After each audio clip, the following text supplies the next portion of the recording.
Hello, welcome to Plinkster Restoration, and today I will be fixing up a old M49 Ithaca lever-action rifle. As you can tell, it's missing a few things such as the wooden furniture, the internals, and some mock tubes and whatnot. So today I will be building up some of the rifle as well as cleaning it up. This will be one of two parts. Let's get right into this. I'll start by bringing out my mat and cleaning it up. After that, I'll start bringing out some of the equipment I'll be using for cleaning up the barrel and a tiny bit of the receiver.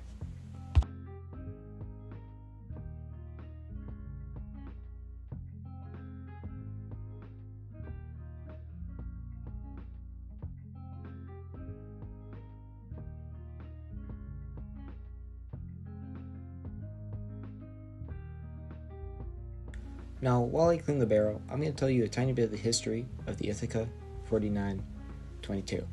Now, there's plenty of different models that came about during the 60s and the 70s, and that's around when it came out. Even though it's called the M49, that doesn't actually correlate with the year it came out. It came out during the 60s and 70s.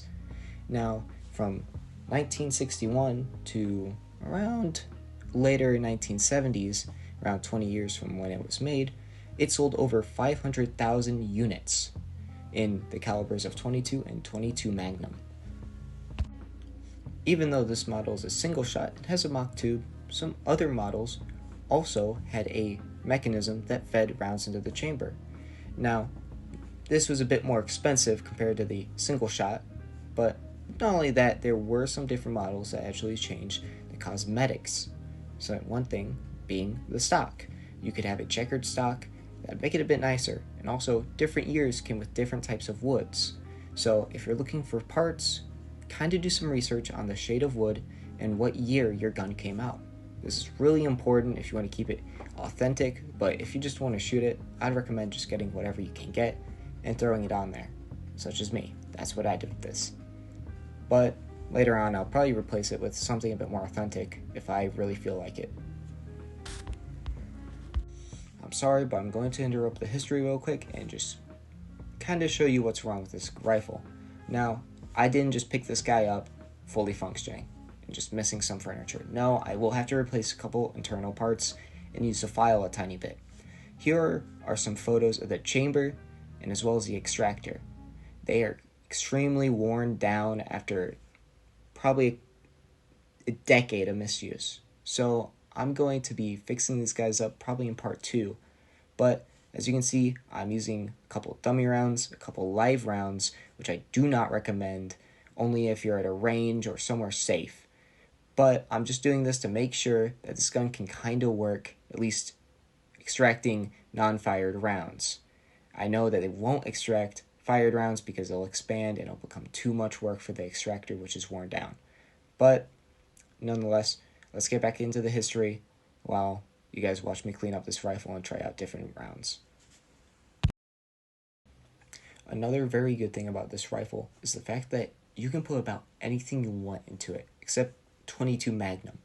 Now, since it's a single shot, you can put 22 short, 22 and 22 long rifle all into the same gun.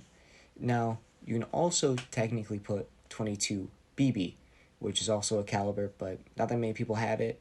But, you can't put it in there, but it is worth mentioning that this thing eats everything except 22 Magnum, or WMR, however you want to pronounce that. But, this is a great rifle when it comes to availability with ammo, because 22 is probably the most viable round right now, at least in 2024. Going around 10 cents a round, probably wrong about that, but it's a great caliber, a great gun, and let's get back into the history though. As I said earlier, in the 1970s, they stopped producing the Ithaca M49 lever-action rifle. Now, as I said earlier as well, there were more than 500,000 of these in circulation. That's pretty good, So, you can still find plenty of these at your local gun stores and gun shows, and trust me, they're super fun. I mean, a lot of these rifles, from what I've seen in the forums, these were like people's first guns and what they learned how to use, like target practice. This was like back in the day, this was the thing to get your kid. So, well, I've seen people still shoot them pretty well, and they all have really positive reviews of it. You know, one of the only bad parts was the firing pin. Like, as I said, the firing pin absolutely destroyed the chamber, but so many people have ran into this problem. There's walkarounds, trust me, there's plenty of walkarounds having this chamber damage. I've seen plenty of fixes and plenty of reasons why other than the chamber, but trust me, it's a pretty easy fix. From what I've seen, just be irresponsible is one. Just don't dry fire the gun. But a lot of them are already damaged because plenty of kids had them. So, you know, it's whatever. It's a really good rifle. And let's get into something else real quick. So, real quick, let me talk about the rifle I have. Now, I was at a gun show with my grandpa, and we both needed a project. And this was around the beginning of winter, so we needed a project to keep ourselves busy. And I saw this guy going for around $50. After going back and forth, we got around $40, I believe, which, you know, pretty good deal, especially when you compare it to some of the online offers, which is like around $80. But, you know, they're in pristine condition. So I was all right with what I got. You know, I was actually pretty enthusiastic. So after, you know, experimenting with the shells and stuff, I realized it wouldn't extract. Got the parts, got that from Numerage, but you know, I'm not gonna put that in yet. You know, that's gonna be part 2. But I got the rest of the parts on eBay, which I got them for a pretty good deal, around 120, around 130-ish, you know, around that price range. I was about to, you know, I got around everything I needed for the stock forearm, all that stuff around that range, maybe a tiny bit more, maybe 140 max. I got it for all of that. So that's a pretty good offer, at least in my opinion. So as you can see with the footage, I'm cleaning some of the stuff up, fixing the stock on, and you know what, I'm pretty proud with the woodwork they showed me. I mean, this rifle is beautiful from what I've seen. It is. I'm surprised they kept the stock and forearm and all the wood furniture in such good condition. I got it for a pretty good deal, both of them for $100. So yeah, I'm pretty proud of the accessories I got for this rifle.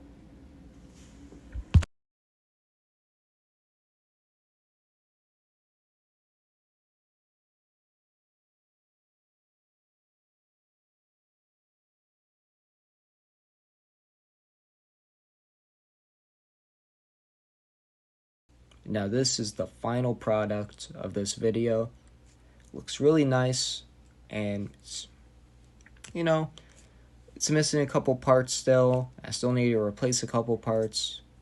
Actually just one, just the extractor pretty much. But other than that, this guy is ready to shoot, sorta. So I'm going to show you that. So this is me at my local range. I shot some 22 short, some 22 long rifle through this rifle.